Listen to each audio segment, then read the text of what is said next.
કીર્તનો ઉપરની જે કથા એ મોટા ભાગનો ઉપદેશ ભગવાનથી વિમુખ હોય ને એને માટેનો છે. છતાં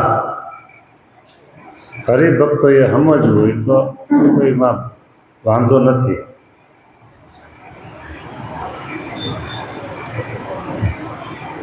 વૈરાગ થાય સંસારમાંથી હરિભક્તો સાંભળી દો. વૈરાગ છે ને, આપણે આ વૈરાગ ત્યાગની વાતો ઘણી વખત થઈ છે. હાથથી છૂટે એનું નામ ત્યાગ, હૈયામાંથી છૂટે એનું નામ વૈરાગ. ટૂંક ઇન ટચ એની વ્યાખ્યા.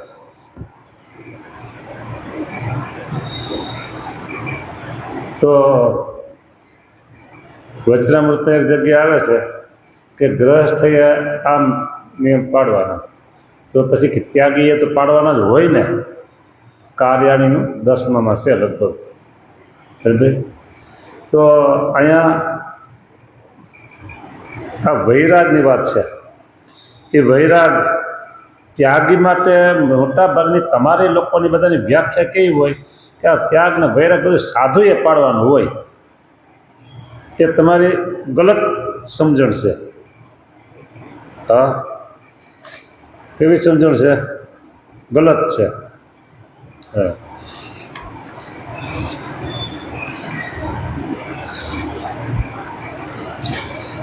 વૈરાગ તો બધાએ રાખવો જોઈએ. વૈરાગ એ ત્યાગી હોય તો ભલે, ગ્રસ્ત હોય તો ભલે.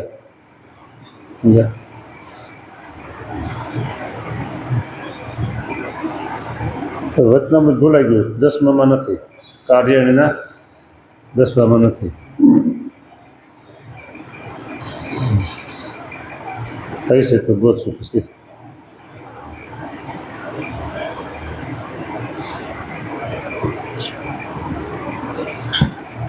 એટલે વૈરાગ એ જોઈ તેણે કરીને સંસારમાંથી સ્નેહ તૂટે, ચિકાશ એ ઓછી થાય.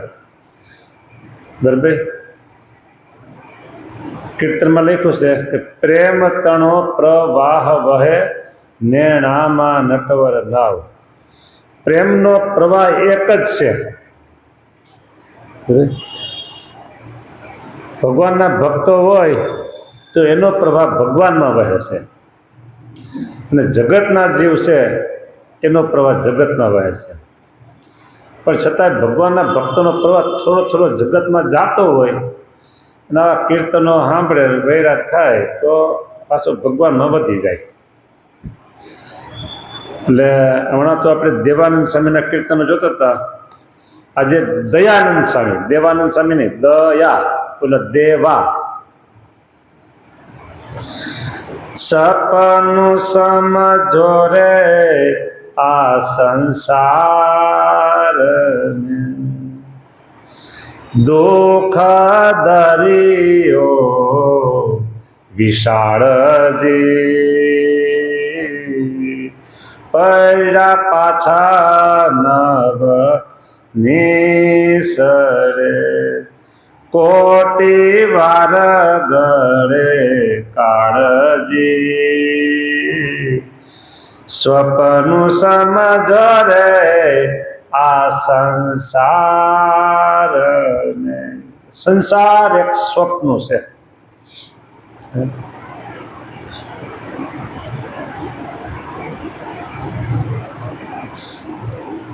રાત્રે આપણે સૂઈએ અને જ્યારે સ્વપ્ન આવે છે ને, ત્યારે એ સ્વપ્ન ચાલુ હોય ત્યારે બધું સાચું જ મનાય. બરાબર. અને એવું ડેન્જર સપનું આવ્યું હોય તો સવારે દુઃખી થઈ જાય, અને આનંદદાયક સપનું આવ્યું હોય તો સવારે રાજી થાય. એ સપનું આંખ બંધ થાય ને પછી આવે છે. અને આ સંસારનું સપનું છે ને એ ખુલ્લી આંખે આવે છે.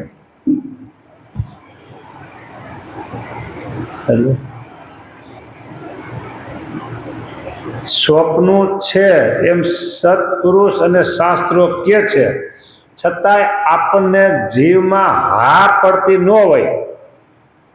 એનું કારણ એ આનંદ કિલોલ કરીએ છીએ, આનંદ કિલોલ કરીએ છીએ. ને ઓલું સપનું ઉડી જાય પછી ગયું ક્યાં ગયું કોને ખબર, બીજી ખબર ન હોય. અને આ સપનામાં તો રોજ ભલે સવારે આંખ ઉખાડી તો આનંદ આનંદ, સાંજે આંખ બંધ થાય વળી પાછી સવારે ઉગાડી તો આનંદ આનંદ. જો એટલે સપનું હોવા છતાંય સપનું મનાતું નથી. પણ સત્પુરુષ ને શાસ્ત્ર જે છે તે તો સત્ય વાત કહે છે.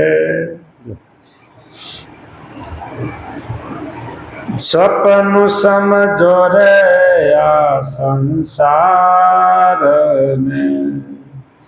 દુઃખ દરિયો વિશાળજી, દુઃખનો દરિયો.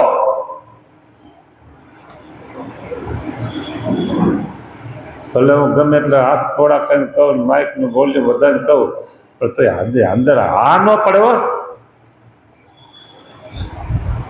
હા ન પડે. હા,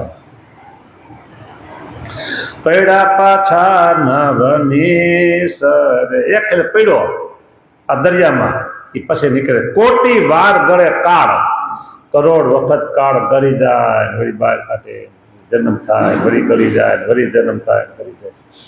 કેવું છે?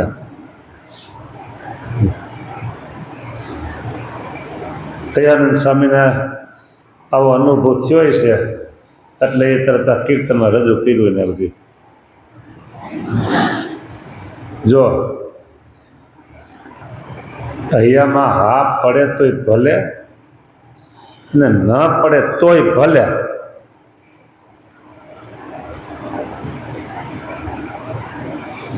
60-65 વહી જાય. સરકાર તો 58 કહેશે, પણ આપણે 60-65 કહી, 10-8-10 વધારી દઈએ, 58 કહી, 68 કહી. શરીર સક્ષમ હોય અને કંઈક ઘર સંસાર વ્યવહાર સંબંધી કામકાજ કરો, ભલે કરો, પણ પાછું વાળીને જોવાનું ખરું. પાછું વાળીને આમ પાછું જોયું એમ નહીં, પાછું કોણ બેઠા છે એમ નહીં. હા, કે પાછું વાળીને જોયું ચાલો જોઈ લો પાછું કોણ કોણ બેઠું છે. હા, કે હવે આપણે છે ને આ દુનિયામાં મહેમાન છે એ માન લેવાનું. પછી ભલે ફોના માથે દવા થઈ જાય તોય માની લેવાનું મહેમાન છીએ. હા, ઘરવાળા હોય, છોકરા હોય, છોકરાના છોકરા હોય, બધાને એ તો કેવું છે ભાઈ જો હવે અમે મહેમાન છે. હા, હવે અમારે છે ને વધારે સમય ભગવાન ભજવામાં કાઢવો છે. બસ રે શ્યામ તમે સાચું નાણું. બસ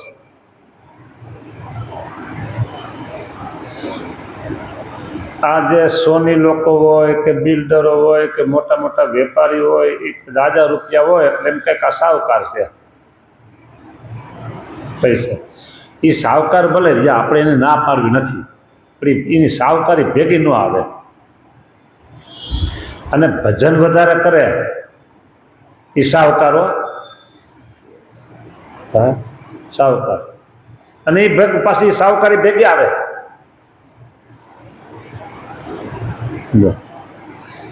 જો ઓલું શું કહેવાય,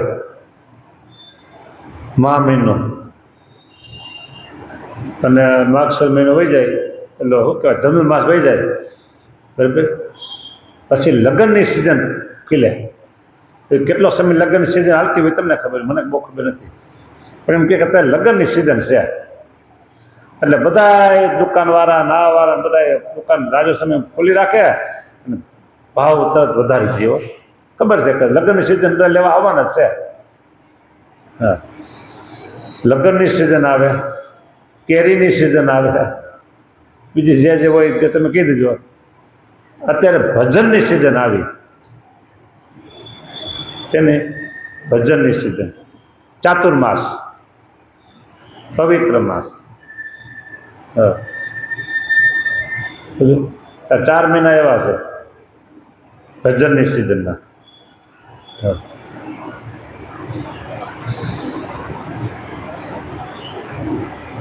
વિશેષ નિયમ લેવાનું કીધા. હવે તમે માનો કે આખો દિવસ ભજન ને આ સેવા ની જ કરતા હો, તેમ થાય કે વિશેષ નિયમ ક્યું લેવું, આખો દિવસ કરીશ બરાબર.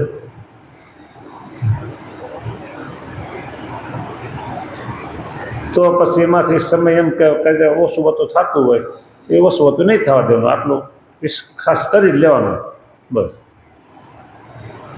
થોડુંક આગા પાછું કામકાજ કરીને એટલે ભજનમાં સમય વધારે કાઢવાનો, એ આપણું સાચું નાણું છે. સંતો નરસિંહ મહેતા ગાયું છે, સંતો અમે રે વેવાર્યા રામ નામના.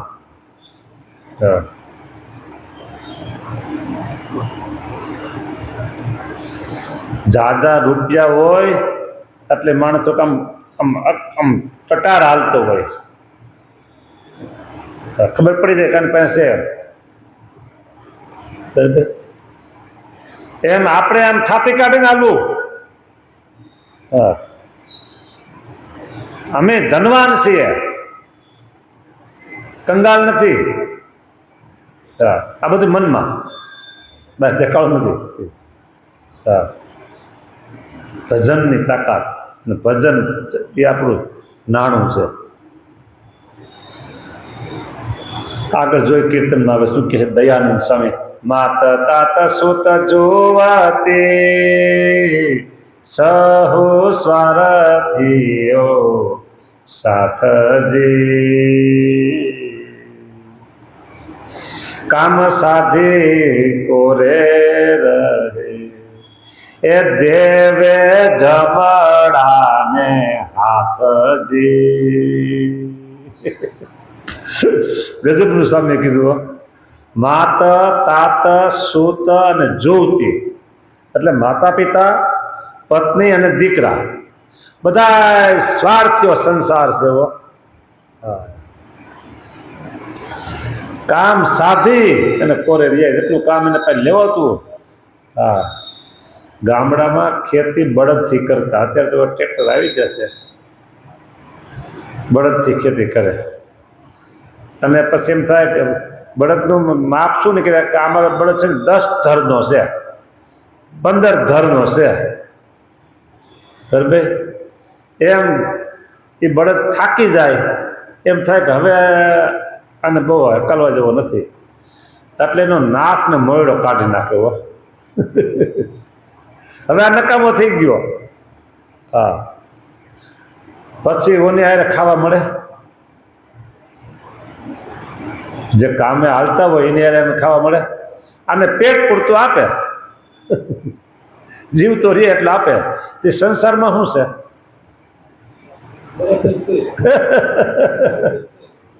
પેટ પૂરતું આપે. આ લખ્યું કે કામ સાધી કોરે રહે, પછી છેલ્લે દેવે જમડાને હાથજી, સ્વપ્નું સમજો રે આ સંસાર. જો આમાં ખેતી કરી હોય ખબર હોય તો ખબર નહીં. હા, બળદ વધારે હાયલો હોય ખૂબ અને પછી ખેતીમાં નકામો થઈ જાય અને બાંધો બાંધો ખવડાવવું પડે, એ પોસાતું ન હોય, પછી શું કરે?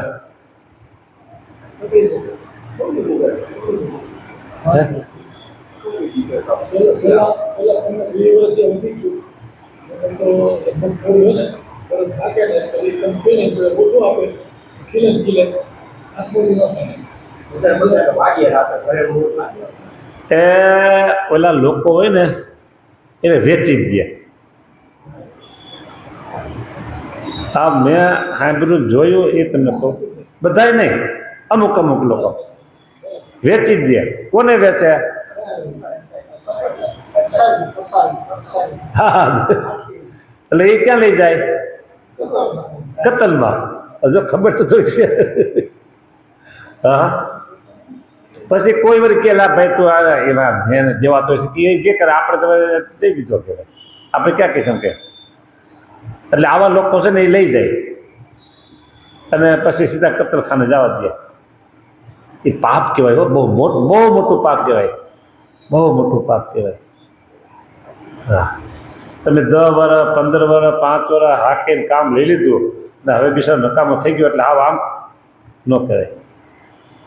હા, પછી હવે આ સંસારમાં કામ સાધી લીધું પછી કીધું ને કે દેવે જમડાને હાથજી,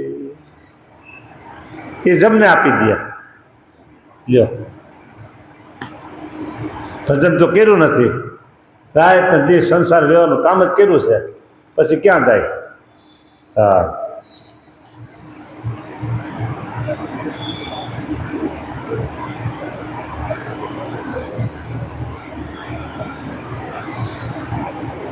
સગા સંબંધી સહુ મારી મોટો કીધો દઈ માનજી, વેગે ચડ્યો વ્યવહાર ને ભૂલો ભક્તિનું ભાનજી. હા, ભક્તિનું ભાન એ ભૂલી ગયો, બાકી બધું કર્યું. હા, આવું છે. હવે આવું બધું વાંચીને સાંભળીને તો આપણે એમ થાય કે ભજન કરવા જવું છે, બધા કરી લે, બીજું શું. જય સ્વામિનારાયણ.